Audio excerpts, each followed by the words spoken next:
noches a todos. Realmente para mí es un grato honor estar aquí frente a tan distinguido público. Buenas noches a los organizadores, licenciada Helen, a miembros de la asociación, licenciado, a los colegas, los jueces que están aquí presentes acompañándonos esta noche, a mis colegas conferencistas, colegas abogados y todos los alumnos que se encuentran presentes esta noche. Pues para mí realmente es un grato honor estar en esta ciudad, Huehuetenango,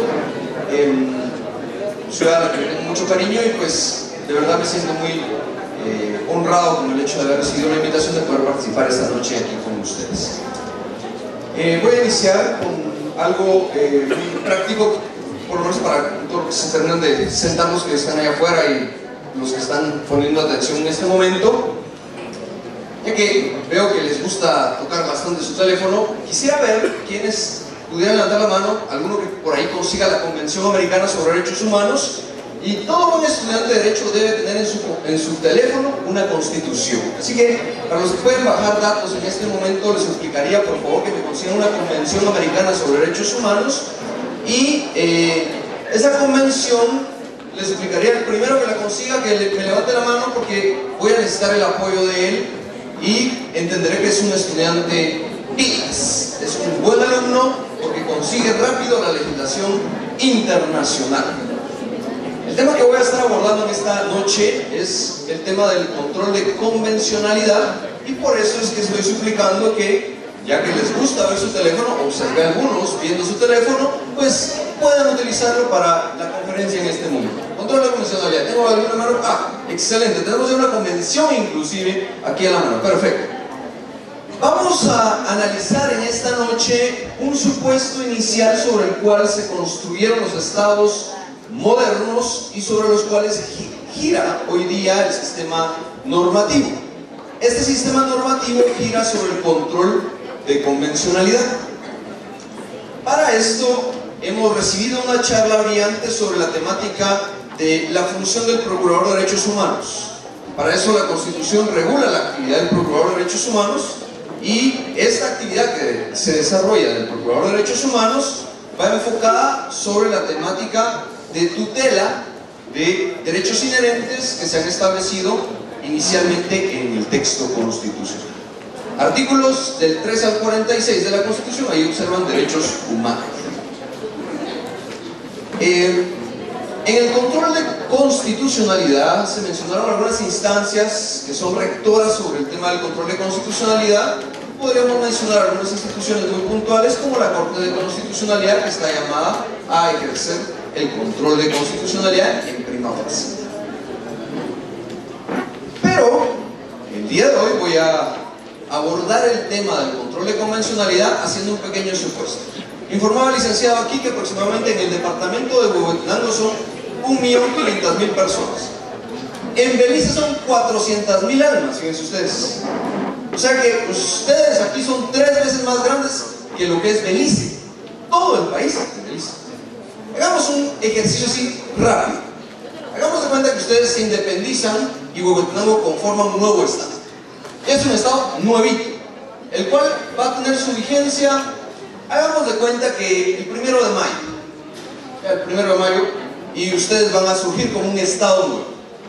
Y este estado nuevo se va a regir en base a ciertas características que hemos planteado en esta noche, que han planteado mis antecesores, diciendo, bueno, ¿cómo vamos a regularizarlos? Entonces, el primer parámetro de regularización, según Rousseau, es el contrato social. Pregunta, ¿cuál es nuestro contrato social? La Constitución Política de la República de Guatemala, en el caso de Guatemala. Entonces ustedes armarían una Constitución, y a esa Constitución le van a agregar 2 ingredientes muy importantes que mencionó el licenciado Sagastú. El primero es la limitación del poder. Para eso se crea el derecho constitucional. El segundo elemento que le van a incluir a esa Constitución es derechos fundamentales o derechos humanos. Y para eso, en el 85 el constituyente tomó como base para redactar la Constitución del 85 un documento que se llama Convención Americana sobre Derechos Humanos, y que allá veo que la compañera la está observando. La Convención Americana sobre Derechos Humanos. Y para esto voy a fijar algunas fechas en importancia. La primera, La Convención Americana sobre Derechos Humanos se firma en el año de 1969. En ese entonces el presidente era el licenciado Julio César Méndez Montenegro, y para los que están estudiando Derecho, ¿ahora este compañero está estudiando Derecho? ¿Qué título le van a dar cuando se gradúe? Licenciatura en Ciencias Jurídicas y Sociales, abogado y notario. Perfecto. El licenciado Julio César Méndez Montenegro era abogado y notario. Es uno de los pocos presidentes, bueno, de los presidentes que hemos tenido que son abogados. Y Julio César Méndez Montenegro viajó a Costa Rica y firmó la Convención Americana sobre Derechos Humanos en representación de todo el Estado de Guatemala. La Convención Americana sobre Derechos Humanos fue firmada en San José, Costa Rica, y por eso se le llama, como apodo, Pacto de San José. Ahora, la Convención es un documento anterior a la Constitución guatemalteca. Pregunto, ¿alguien me podría decir en qué año se firmó la Constitución que hoy día nos rige? 85. ¿Y alguien me puede decir la fecha exacta en la que entró en vigencia la Constitución actual? ¿Perdón, compañero? Excelente, usted sabe que es una excelente alumna. 14 de enero de 1986. Eso significa que fue posterior a la Convención Americana sobre Derechos Humanos. Les digo que la convención se firma en 1969. Para Guatemala, Guatemala ratifica la convención en el año 1978 en el gobierno de Eugenio Schellenberg, quien ratifica la convención, y a partir del 78 entra en vigencia para nuestro país.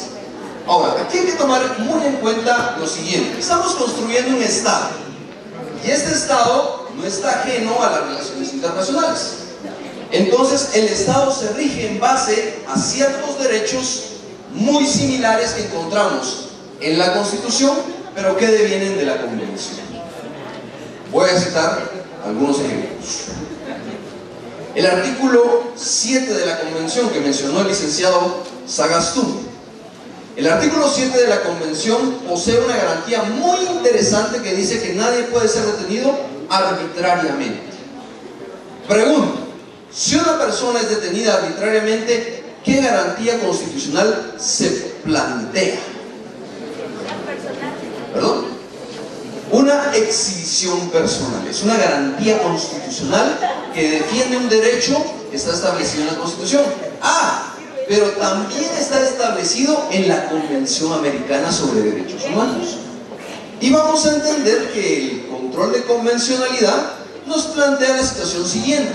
Y nos dice, miren, muchos de los derechos que están en la Convención también están en la Constitución. Entonces la idea es que usted puede defender los derechos que están en la Constitución como los derechos que están en la Convención, a través de las mismas garantías constitucionales: verbigracia, exhibición personal, amparo, inconstitucionalidad, ya sea de carácter general, o una inconstitucionalidad en caso general. Pero aquí nos planteamos algo muy interesante. Hay 3 artículos en la Constitución guatemalteca que regulan el principio de supremacía constitucional. Para los que están anotando, los 3 artículos son 44 párrafo 3º, 175 y 204. Son los 3 artículos que regulan dentro del texto constitucional el principio de supremacía constitucional. Bueno, a ver, los que tienen su constitución ahí. 204, esto es para los jueces. Escuchen lo que dice el 204 de la Constitución Política de la República de Guatemala. Alguien que tenga por ahí en la mano su constitución, que me pueda ayudar con el 204 constitucional, por favor. Artículo 204. Condiciones esenciales de la administración de justicia. Los tribunales de justicia en toda resolución o sentencia observarán obligadamente el principio de que la Constitución de la República prevalece sobre cualquier ley o tratado. Ok, ¿qué dice ese artículo? Dice que la Constitución prevalece ¿sobre qué? Sobre cualquier ley o tratado. ¿Y qué dijimos que era el Pacto de San José? Es un tratado. Entonces, usted como juez, usted colóquese en la figura de juez y dice, bueno, yo estoy analizando un caso donde está la Convención Americana sobre Derechos Humanos y está la Constitución. ¿Qué aplico según el 204? la Constitución. ¿Está claro eso? ¿Dudas?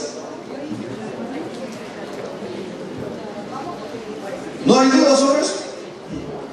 Debemos de establecer que la Constitución debe prevalecer inicialmente. Ahora, vamos al 46 de la Constitución. Artículo 46 constitucional. ¿Lo tienen por acá? Preeminencia del derecho internacional. Se establece el principio general de que en materia de derechos humanos, los tratados y convenciones aceptados y ratificados por Guatemala tienen preeminencia sobre el derecho interno. Ok. Perdón. ¿Qué prevalece en el 46? No, ¿qué prevalece en el 46? ¿Qué tiene preeminencia según el 46? Los tratados firmados por Guatemala en materia de qué? Bueno, ¿y cómo se llama la convención? Compañera, ¿se nos puede leer el nombre de la convención americana? Allá, usted que tiene la convención. Para los que ya lo tienen ahí en el celular. Allá. Convención Americana sobre Derechos Humanos, Pacto San José de Costa Rica. Sobre derechos humanos, dice el título de la convención. Entonces, este tratado es un tratado en materia de derechos humanos y que el 46 de la Constitución le da preeminencia. Y entonces un juez tiene el 204 y el 46 a la mano. Jurisprudencialmente, voy a explicar eso.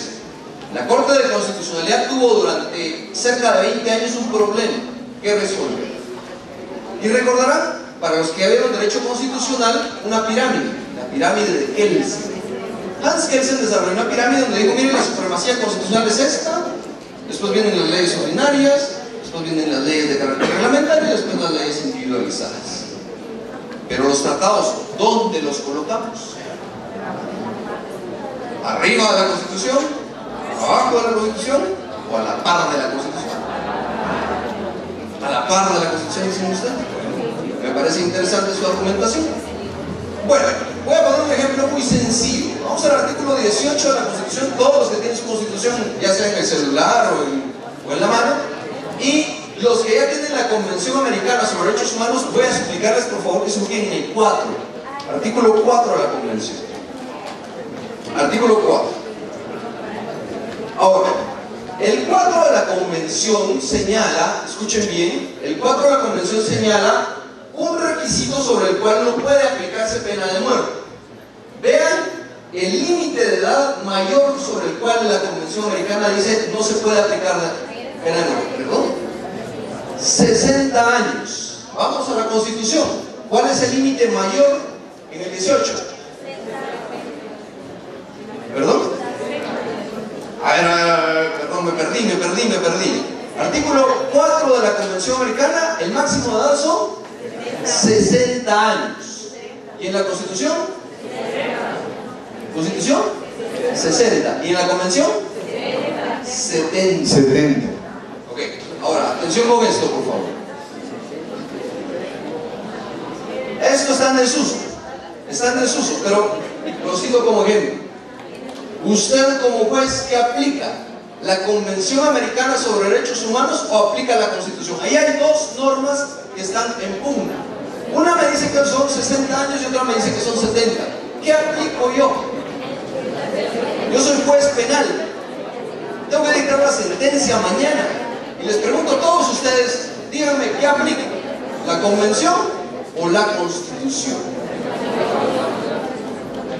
¿Qué dice, señor juez? La Corte de Constitucionalidad se planteó esto: ¿aplicamos o la Constitución o la Convención? Y entonces aquí hay un principio muy interesante con el que voy a aperturar el día de hoy mi exposición. Y vamos ahora sí al tema del control de convencionalidad.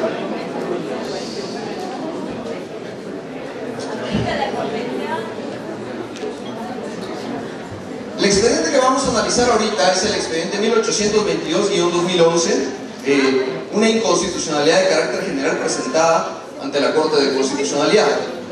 Este expediente marca un antes y un después en cuanto al tema del control de convencionalidad. Y este expediente ustedes lo deben tener a la mano. Búsquenlo en Google, escriben uno 1822-2011 y le aparece inmediatamente el expediente. Este expediente es una inconstitucionalidad que tiene unas características muy singulares y ahorita vamos a ver algunas de las generales de esta inconstitucionalidad.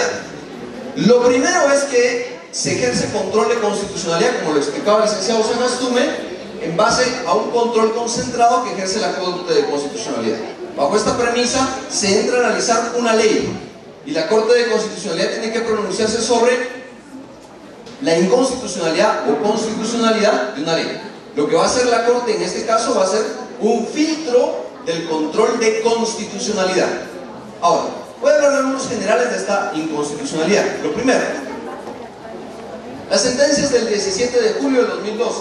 Desde ese entonces, para la presente fecha, el control de convencionalidad empieza a tener un efecto mucho más probo en su aplicación.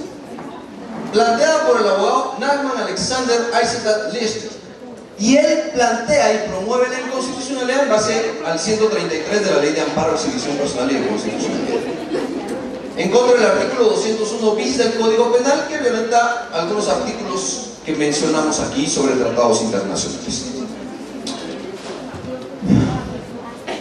La inconstitucionalidad, de carácter general, buscaba lo siguiente: un análisis constitucional, un control constitucional sobre el artículo 201 bis del Código Penal. Así, a grosso modo les explico, el Código Penal regula en el 201 bis el delito de tortura. Es el delito que regula el 201 bis.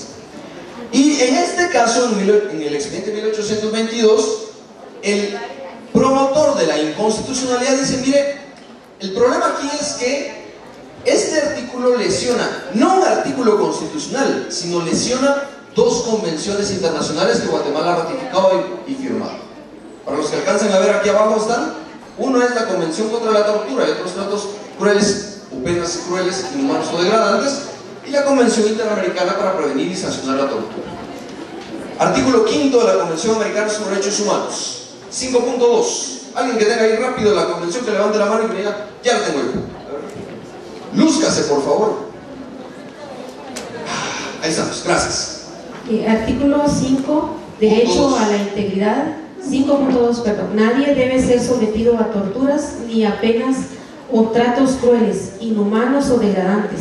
Ok, ahí estamos un momentito, disculpe. ¿Ese artículo de qué convención es, perdón?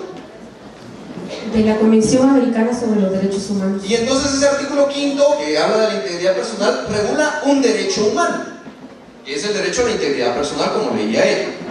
Ahora, esta temática, póngame atención aquí, de la tortura, tratos crueles o penas crueles, inhumanos o degradantes, es temática de los derechos humanos.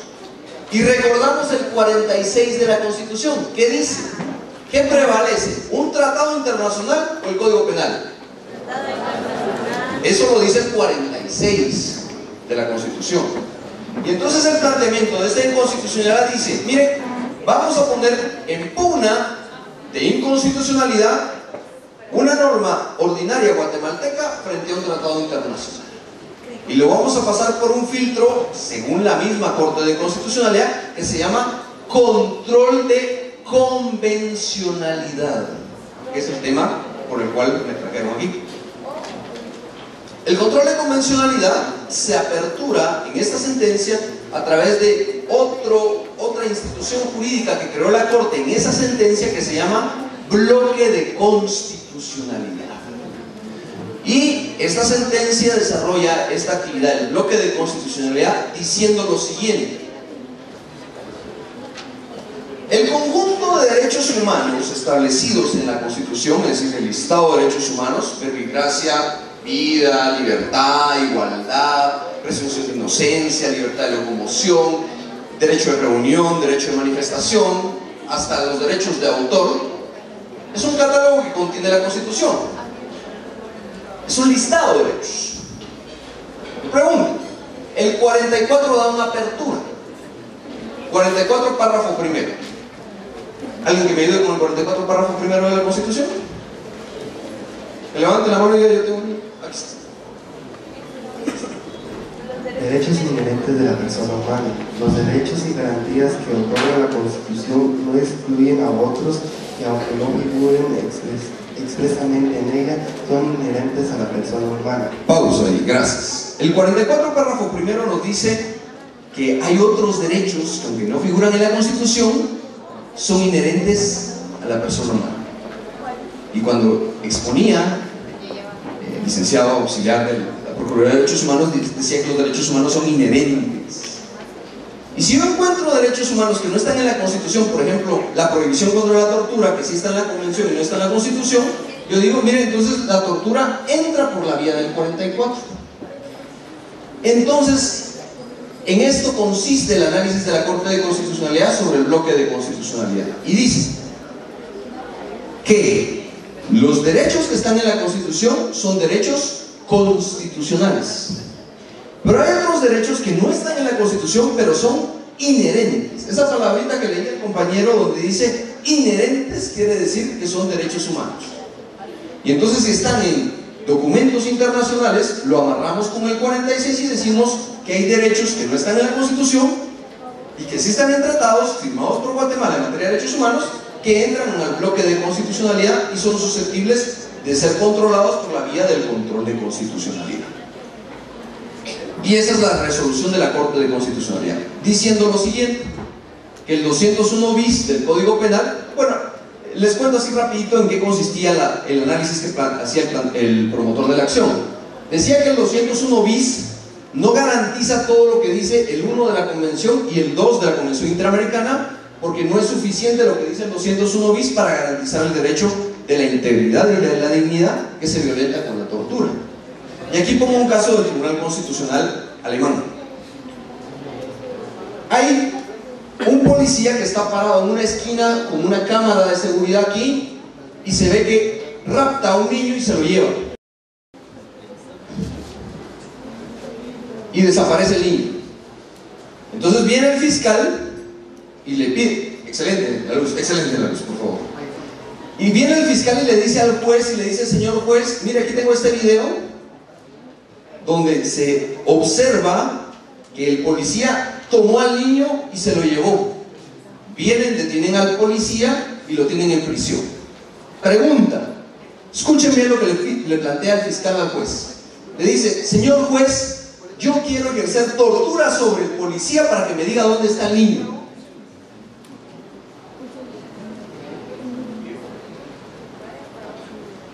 ¿Qué hace usted como juez?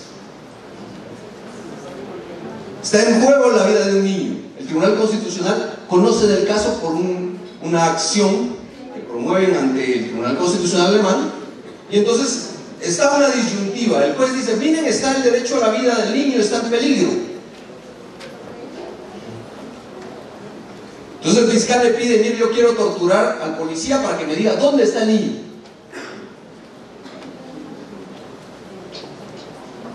El problema es que hay una convención, que Alemania también la ratificó, que se llama Convención contra la Tortura y otros Tratos Crueles, Inhumanos o Degradantes. Esta convención es una convención de derechos humanos, y el Tribunal Constitucional le dice al fiscal, mire, bueno, después de los recursos, mire, no es viable, porque el tema de la tortura es un derecho humano que protege la dignidad, y entonces aplicar tortura violentaría ¿qué? Un derecho humano. Un derecho humano. Y entonces no aceptan esa petición. Lamentablemente el niño aparece 4 días después de esa resolución muerto.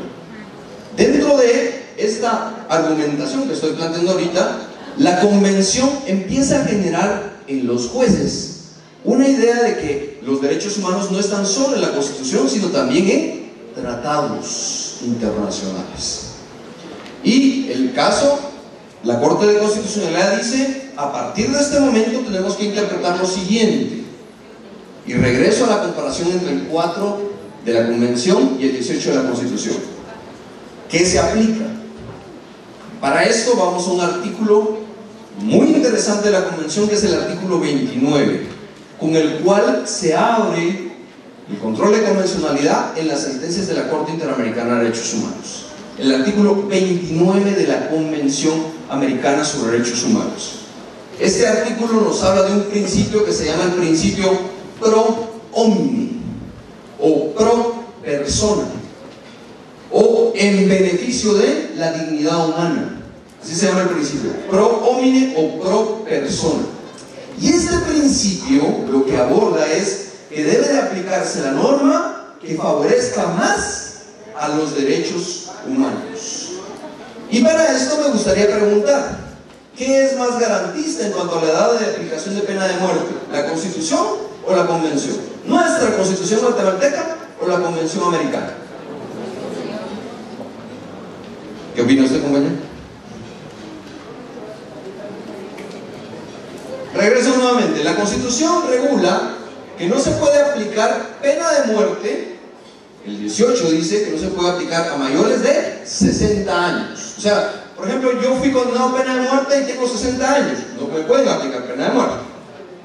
Si yo tengo 65 años, por ejemplo, si aplicáramos la Convención Americana sobre Derechos Humanos, ¿se puede aplicar o no se puede aplicar?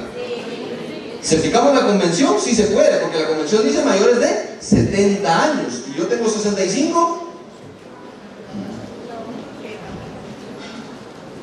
Entonces, ¿qué criterio en base al principio pro homine aplicamos? ¿Qué pesa más, la Constitución o la Convención? La Constitución. La Constitución, porque es más garantista. Es más garantista. Ahora, ¿qué pasa en este caso? El problema es que estas dos convenciones son más garantistas que el 201 bis del Código Penal. Entonces, la Corte de Constitucional dice, debe aplicarse las convenciones. Ahora, este caso es muy singular porque aquí hay un pequeño problema. Y el problema es que, como todo buen estudiante de Derecho Penal, sabrán ustedes que no se pueden aplicar delitos por analogía. Y al no poderse aplicar delitos por analogía, no podemos tomar la convención para sancionar a una persona. Entonces, lo que le dice la Corte al Congreso es: modifique el artículo 201 bis del Código Penal, porque eso es lo que pidió el postulante. Ese es un ejemplo de introducción del control de convencionalidad. Ahora, vamos a analizar el control desde la perspectiva internacional. Y para eso me voy a concentrar en casos jurisprudenciales. Avancemos, por favor, por la presentación. Otro poco más. Otro poco más. Ahí estamos. Corte Interamericana de Derechos Humanos. Bueno, para los que tienen su convención ahí ya lista en su teléfono o a la mano, el artículo 33 de la Convención regula dos instituciones que protegen los derechos humanos a nivel interamericano. La primera es, para los que tienen ahí su convención, la Comisión Interamericana de Derechos Humanos. Y la segunda es la Corte Interamericana de Derechos Humanos. Repito nuevamente, el artículo 33 de la Convención Americana sobre Derechos Humanos nos dice que quien protege la convención son dos instituciones. La primera es la Comisión y la segunda es la Corte. Lo que vemos ahí al frente es la Corte. Antes de que empiecen a pasar los refrescos, vamos a ver un listado de casos que se han llevado ante la Corte Interamericana de Derechos Humanos donde se ha desarrollado el principio de control de convencionalidad. Vamos adelante, por favor. Bueno, en primer término tengo que mencionar que la Corte Interamericana de Derechos Humanos es un tribunal integrado por 7 jueces electos por miembros del Sistema Interamericano de Derechos Humanos y son electos dentro de personas de muy alta reputación y principalmente conocimiento del tema de derechos humanos. Y entonces podríamos lanzar al licenciado Villatoro para que fuera el primer representante de Guatemala ante la Corte Interamericana de Derechos Humanos, porque guatemalteco nunca ha habido un juez en la Corte Interamericana de Derechos Humanos. Lo motivo, mi estimado licenciado, con 17 años de experiencia en derechos humanos, para que pueda lanzarse para candidato a juez de la Corte Interamericana de Derechos Humanos. No hemos tenido un solo guatemalteco en la Corte. La Corte es un tribunal colegiado que tiene su homónimo en Europa. En Estrasburgo, Francia, queda la sede del Tribunal Europeo de Derechos Humanos, y de hecho nosotros copiamos un modelo del Tribunal Europeo de Derechos Humanos para la implementación de la Corte Interamericana. O sea, primero fue el europeo y después el americano. Primero, el Tribunal Europeo es el que va a desarrollar este principio del control de convencionalidad, y después va a ser la Corte Interamericana de Derechos Humanos en el lado, de este lado. ¿Podemos avanzar, por favor? Mencionaba el sistema europeo y puedo citar un par de casos. El Tribunal de Justicia de la Unión Europea, en los casos, primero el Van Gent 2 versus la Administración Tributaria de Holanda, que este caso plantea una temática sobre el tema de tributos y hace una mención del control de convencionalidad. Además, el caso Cimental, que también es en contra de Holanda, donde el Tribunal Europeo desarrolla el tema del control de convencionalidad diciendo que los jueces nacionales tienen la facultad de controlar la aplicación del derecho comunitario, que el juez nacional es el encargado de aplicar, en el marco de su competencia, las disposiciones del derecho comunitario, y también está obligado a garantizar la plena eficacia de dichas normas, inaplicando cualquier disposición contraria, incluso de oficio.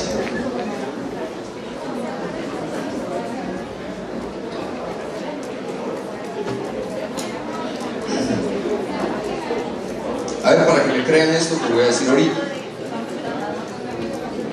El 204 de la Constitución decía que los jueces están obligados a observar que la Constitución prevalece sobre cualquier ley o tratado. Ese es un principio general. Entonces, el juez ordinario, un juez de paz, un juez de primera instancia, un magistrado de sala de apelaciones, un magistrado de la Corte Suprema de Justicia, es, además de ser un juez ordinario, es un juez constitucional. ¿Por qué? Porque cada vez que aplique una resolución, tiene que saber que tiene que aplicarla de conformidad con la Constitución. Quien controla el nivel constitucional es el juez. O sea, el juez tiene que resolver en base a lo que dice la Constitución. Ahora, el problema aquí es que en este caso el Tribunal Europeo le dio otra calidad al juez, y es que es hoy día un juez convencional, porque el juez también tiene que controlar que se aplique la convención, independientemente de que dentro del sistema interno no esté la convención o tutelado todo el tema que aborda la convención, y esto lo voy a explicar cuando lleguemos al tema de los casos. Otro aspecto muy importante es que el juez nacional es encargado de aplicar en el marco de su competencia las disposiciones del derecho comunitario, que abarca el derecho convencional desde la arista de los derechos humanos, y para el caso guatemalteco el artículo 46 de la Constitución es el que da la apertura de esto que estoy explicando en este momento. Muy bien, continuamos. Bueno, ya en el sistema interamericano les hablaba del artículo 29, que es el principio que desarrolla un principio. ¿Alguien me puede recordar cómo se llama ese principio? Pro homine o pro persona, que abarca el artículo 29 de la Convención Americana sobre Derechos Humanos, que tiene una redacción muy parecida al 44 párrafo primero, porque nos habla de derechos inherentes. Ahorita vamos a hablar un poco más a fondo del 29, por favor. El control de convencionalidad ha sido desarrollado inicialmente por medio de opiniones consultivas, después por medio de sentencias por parte de la Corte Interamericana de Derechos Humanos, la cual lo ha ejercido de forma concentrada desde sus inicios. No obstante, la terminología control de convencionalidad como tal comenzó a utilizar recientemente para referirse que tal función debe ejercerse incluso de oficio por los tribunales de Latinoamérica. ¿Seguimos? Surgimiento del control de convencionalidad difuso. Bueno,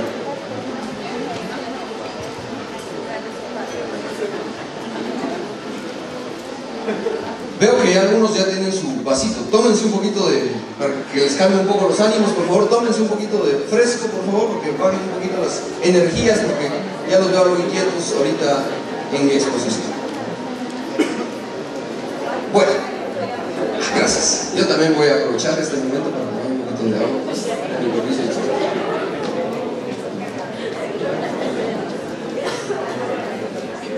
Bueno, abrimos el tema del control de convencionalidad con el caso Mir-Nama. 22 estados han firmado la Convención Americana sobre Derechos Humanos, han ratificado la Convención Americana sobre Derechos Humanos. Y casualmente es con Guatemala con quien la Corte empezó a analizar el tema del control de convencionalidad. No en pleno, pero sí el primer juez que habló del control de convencionalidad es el juez Sergio García Ramírez, que es mexicano, y lo hace en el caso Mir-Nama. Para los que han leído el caso, Recordarán que el caso habla de una antropóloga que es asesinada allá en la ciudad capital, apuñalada, y se señalaban algunos miembros del ejército como los responsables del asesinato de doña Mirna Mac. El caso se llevó al Sistema Interamericano de Derechos Humanos y la Corte Interamericana de Derechos Humanos le dio la razón a los promotores, y el caso Mirna Mac es la segunda sentencia en la que se condena al Estado de Guatemala. Nosotros llevamos el tercer lugar, ya Perú nos va ganando por buena ventaja. El segundo lugar lo lleva Venezuela ahorita, pero ya va a disminuir porque no van a poder llegar más casos. Y en el tercer lugar, nosotros estamos en el tercer lugar de más violaciones de derechos humanos en la Corte Interamericana de Derechos Humanos. Así que pues el tercer lugar es algo honroso para no estar. Estuvimos en el primer lugar en algún momento. Mirna Mac. En el voto razonado del juez Sergio García Ramírez estableció lo siguiente. Ojo con esto, porque este caso puede ser cita para algún proceso que usted vaya a llevar más adelante por el control de convencionalidad. Y vean lo que dice Sergio García Ramírez. En esta sentencia del 25 de noviembre del 2003, Sergio García Ramírez va a desarrollar este término por primera vez, señalando, compañero,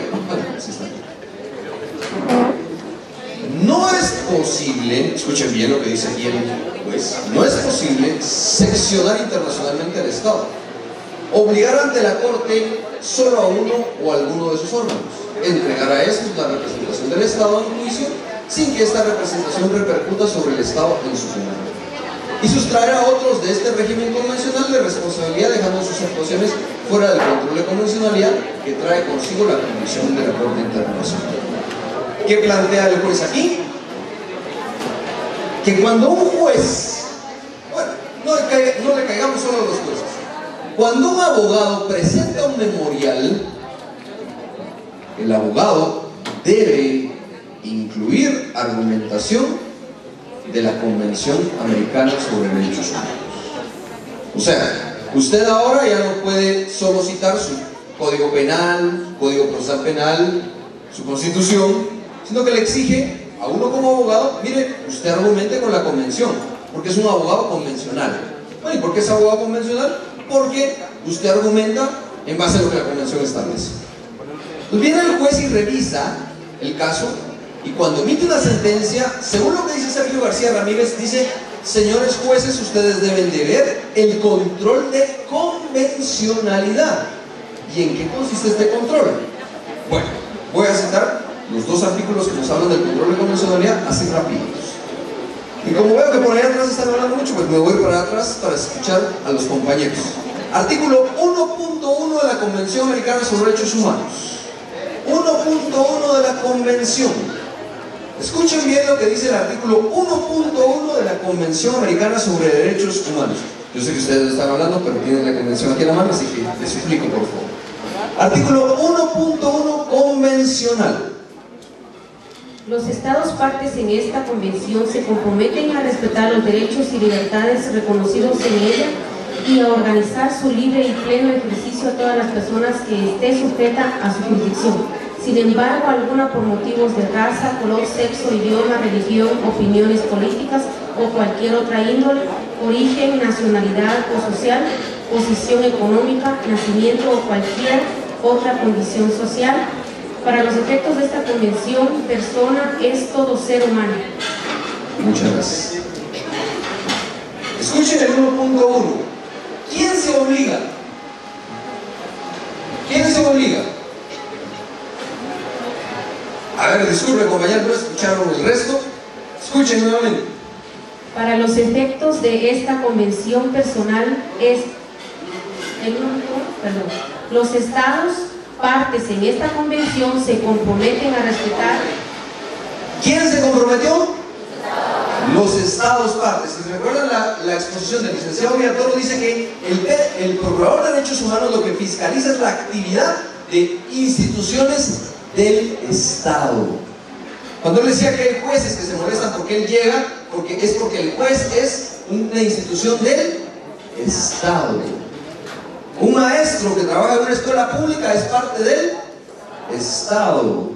El presidente de la República que emite un decreto es parte del Estado. Un diputado diputado que promueve una iniciativa de ley es parte de dónde? ¿Y el Estado a qué se comprometió? Se comprometen a respetar los derechos y libertades reconocidos en ella y a garantizar su libre y pleno ejercicio. Perfecto. Escúchenme por favor. Hay dos funciones que le otorga ese artículo 1.1 al Estado. La primera es el deber de respetar y el segundo es el deber de garantizar. Repito nuevamente, el artículo 1.1 de la Convención en relación al control de convencionalidad nos dice lo siguiente: los estados se obligan a respetar y garantizar. Y lo voy a explicar. Lamentablemente en este momento ya les están pasando la comida, pero aguántense los estómagos, por favor, coman, pero aguántense los estómagos porque voy a hablar de casos concretos del sistema interamericano en contra del Estado de Guatemala. Vamos, un poquito más adelante. Un poco más adelante. Atrás. Aquí. Bueno, voy a empezar. Fermín Ramírez y Rashacó Reyes versus Guatemala. Dos casos del sistema interamericano muy interesantes. El primero, el caso Fermín Ramírez. Escuchen bien esto, por favor. En el caso Fermín Ramírez, solo voy a explicarles el derecho de respeto, la obligación de respeto y garantía, y después voy a entrar al análisis de los casos.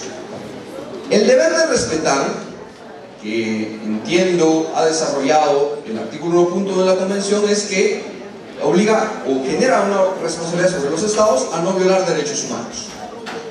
Entonces, voy a un caso, masacre de las 2 R's versus Guatemala. El caso se trata de una masacre que lleva a cabo el ejército de Guatemala en una aldea que se llama Las Cruces, en el Petén. Caiviles llegan a la aldea y matan en una sola tarde cerca de 230 personas, miembros del ejército de Guatemala. Entonces, en ese caso, Guatemala, la Corte Interamericana de Derechos Humanos dijo: mire, Guatemala no respetó los derechos humanos porque el Estado violentó los derechos humanos de las personas. Entonces, en el deber de respeto es que el Estado no tiene que hacer acciones que violenten derechos humanos. En este caso, si el ejército viene y mata a 220 personas, está violentando el 1.1 de la Convención en cuanto al tema del respeto. ¿Por qué? Porque quien cometió las violaciones fue directamente el Estado, a través de sus agentes. Fue un agente del Estado el que violentó los derechos humanos de la persona. Voy a colocar el ejemplo de garantía. Caso Belis Franco, mejor voy a colocar el caso Velázquez País versus Guatemala. En el caso Velázquez País, compañeras aquí presentes, ojalá se identifiquen con ese caso. Se trata de una señorita de 19 años, Claudina Velázquez País, estudiante de Derecho, fíjense ustedes. Universidad de San Carlos, la capital. Se pelea con sus papás porque no la dejan ir a una fiesta y la necia se va a la fiesta. Insisto, que no les pase, por favor, señoritas. Se va a la fiesta y el problema es que hay un fulano que la está pretendiendo, que la llega a sacar a la fiesta. Hay una amiga que es testigo de esto y que ella sale de la fiesta y desaparece. Entonces vienen los papás angustiados y empiezan a llamar y buscar y buscar y buscar y no la encuentran. Entonces quieren colocar una denuncia en la Policía Nacional Civil. Llegan a la policía y angustiados por su hija, y la policía, adivinen qué les contesta: mire, tiene que esperar 72 horas porque es posible que se haya ido con el novio y nada más nos va a poner en qué hacer a nosotros, y después aparecen y hasta embarazadas aparecen. Entonces mejor espérese 72 horas. Eso le dice la policía a la familia. Imagínense la angustia que tiene el papá por recibir una respuesta de parte de una institución del Estado, una respuesta de esa naturaleza. Al día siguiente, bueno, ya era ese día, aparece el cuerpo de Claudina Velázquez País violado y torturado con un tiro de gracia en Ciudad San Cristóbal, ahí en la ciudad capital. En todo lo que empieza la investigación, el problema es que recogen el cadáver, etcétera, y se lo llevan a la morgue, pero inicialmente lo habían ubicado como XX. La señorita tenía un tatuaje, y entonces la policía pensó que era prostituta y por eso no hicieron ninguna investigación y dejaron el cadáver así tirado hasta que los papás angustiados se enteraron que existía un cadáver que lo habían ubicado como XX, y llegan a la policía a reclamar el cadáver o a ver el cadáver y se dan cuenta que es su hija. Entonces la policía dice: mira, aquí está el cuerpo de su hija, llévese, y se la lleva. Estando en el velorio, imagínense qué traumático ese caso. Estando en el velorio, llegan los fiscales del Ministerio Público a tomar las huellas digitales, fíjense ustedes, y le dicen: mire, fíjese que tenemos que hacerle la necropsia correspondiente y nos tenemos que llevar el cadáver. Estaban velándola cuando se la llevan del ministerio, de ahí de la funeraria al Ministerio Público, a hacer la necropsia correspondiente. O sea, ¿habrán violaciones de derechos humanos? Bueno, pero el punto de partida es el 4 de la convención. La niña está muerta, la señorita está muerta. Pregunto: ¿quién le violó el derecho a la vida a Claudina Velázquez Páez? Pregunto: ¿el Estado? ¿El Estado? No, el Estado no le viola. En ese caso, la Corte establece que el Estado no le violentó el derecho a la vida a ella, porque en ningún momento se demostró que fueron agentes del Estado. Y entonces, ¿qué deber fue el que violentó el Estado? El deber de garantizarle a ella la vida. Así como a todos los que estamos aquí presentes, el Estado nos tiene que garantizar la vida. Y cuando yo salga de aquí, regreso a mi casa sin que me pase nada. ¿Y por qué? Porque me tiene que garantizar el derecho a la vida. ¿Y será que me lo estará garantizando con esas carreteras que tenemos hoy día? Un poco complicado el asunto. Ahora, caso Fermín Ramírez y caso Mashcacó Reyes. Empecemos con el caso Fermín Ramírez, que es un ejemplo de mal uso por parte de jueces, magistrados e inclusive magistrados de la Corte de Constitucionalidad del Código Procesal Penal. Y el caso es el siguiente. Don Fermín Ramírez vivía en una aldea de Escuintla, en la aldea de Iztapa, y ahí vivía una niña, Grindy Yasmin. Esta niña tenía 8 años, y el señor Fermín Ramírez la persigue en una bicicleta, la alcanza, la estrangula, la viola y se constata de que muere la niña. Los pobladores, como menciona el licenciado, intentaron linchar a este fulano, pero la policía lo logra salvar e inicia un proceso penal en su contra. Inicialmente el delito por el cual lo procesan en un inicio es violación calificada. Este delito ya no existe en los códigos penales de ustedes, pero este delito de violación calificada tenía como pena máxima la pena de muerte. Se inicia el proceso, llega a la apertura a juicio y se abre a juicio el proceso por violación calificada. En el debate mandan a llamar al médico forense y el médico forense llega y rinde su declaración y les explica lo siguiente: miren, señores jueces, fíjense que aquí lo que encontré yo de mi dictamen médico es que este fulano lo que hizo fue estrangular a la víctima. Cuando se dio cuenta que ella había muerto, tuvo relaciones sexuales con ella. A eso se le llama necrofilia, que es tener relaciones sexuales con muertos. Cambia el tipo penal en ese momento en el debate y le colocan tipo penal asesinato. ¿Por qué? Porque no fue a causa de la violación que murió la niña, sino que primero la estranguló, o sea, la asesinó y después la violó. El punto aquí es que sigue el debate, no suspende el debate el juez, sino que el tribunal de sentencia, sino que sigue el debate y lo condenan a pena de muerte. Se presenta una apelación especial en contra de esa sentencia y la sentencia de apelación especial dice: no, mátenlo. Se presenta una casación por ese caso y la Corte Suprema de Justicia le dice: mátenlo. Se presenta un amparo ante la Corte de Constitucionalidad y la Corte de Constitucionalidad les dice: mátenlo. Ya hablamos de un control constitucional, que es el amparo. ¿Qué nos queda?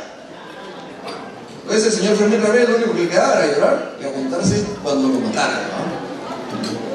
Pero no. Existe el sistema interamericano de derechos humanos que ejerce un control de convencionalidad. Y la Corte Interamericana de Derechos Humanos va a revisar el proceso diciendo que hay una violación del debido proceso en ese caso. Ahora, el error que se comete en el tribunal de sentencia fue directamente por el cambio de delito. La Corte en ese caso argumenta cuestiones muy singulares, como dice que cuando se cambió el delito se tuvo que haber regresado al inicio del proceso porque él no se le permitió ofrecer pruebas por el delito de asesinato, sino solo por el delito de violación calificada. En consecuencia, tenían que haber regresado a la etapa inicial del debate y no continuar el debate. Eso es lo que explica la Corte Interamericana de Derechos Humanos ahí. Ahora, pregunto, ¿qué institución del Estado violentó el derecho humano de garantías judiciales del señor Fermín Ramírez? ¿Quién? ¿Quién de los tres organismos? Ahora usted, compañero, ¿quién de los tres organismos? Usted, compañero. El organismo judicial, porque fue un juez el que se equivocó, bueno, fue un tribunal el que se equivocó. Y en eso consiste el control de convencionalidad.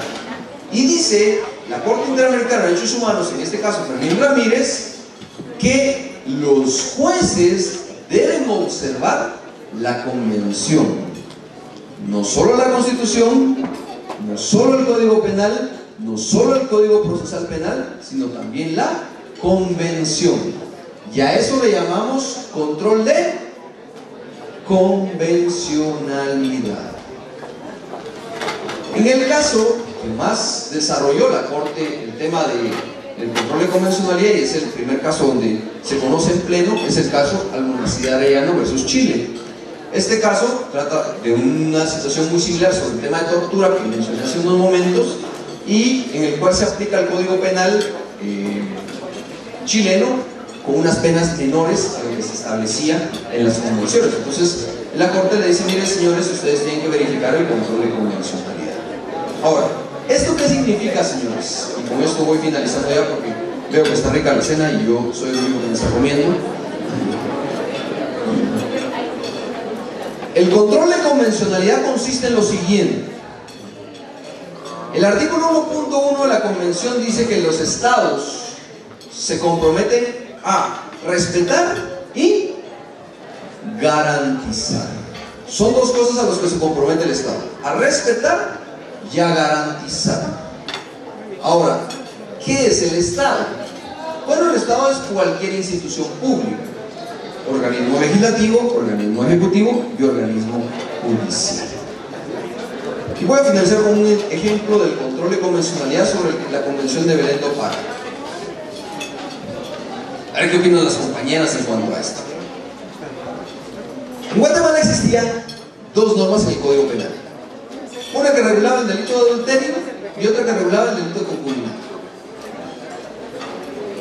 El delito de adulterio lo cometía la mujer, el delito de concubinato lo cometía el hombre. ¿Ya? Repito, no oyeron bien cómo está el asunto. El delito de adulterio lo cometía la mujer, el delito de concubinato lo cometía el hombre. ¿Alguien recuerda de qué año es el Código Penal, de casualidad? De 1973. ¿En qué año les dije que firmamos la convención? Ratificamos la convención, perdón. En el 78, o sea que cuando se firmó la convención ya estaba en vigencia el Código Penal.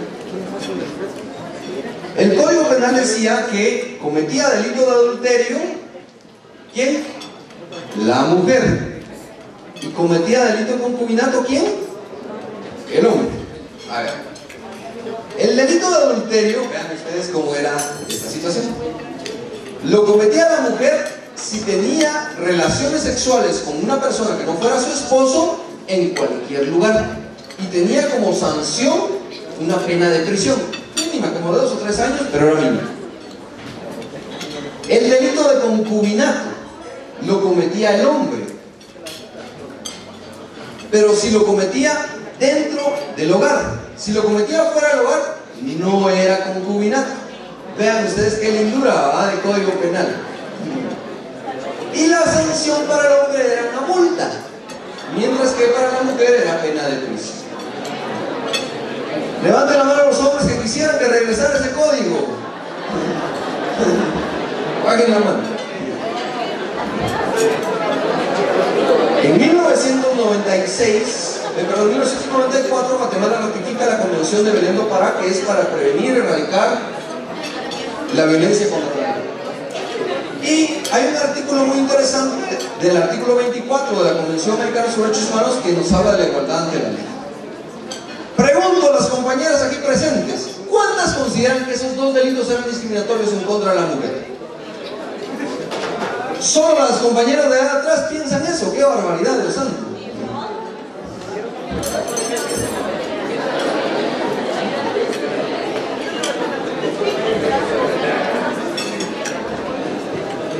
Vamos a proponer que los diputados de aquí de Huehuetlán tal vez propongan que regresen esos dos delitos, porque veo que no están muy convencidas las mujeres de que eso sea discriminatorio.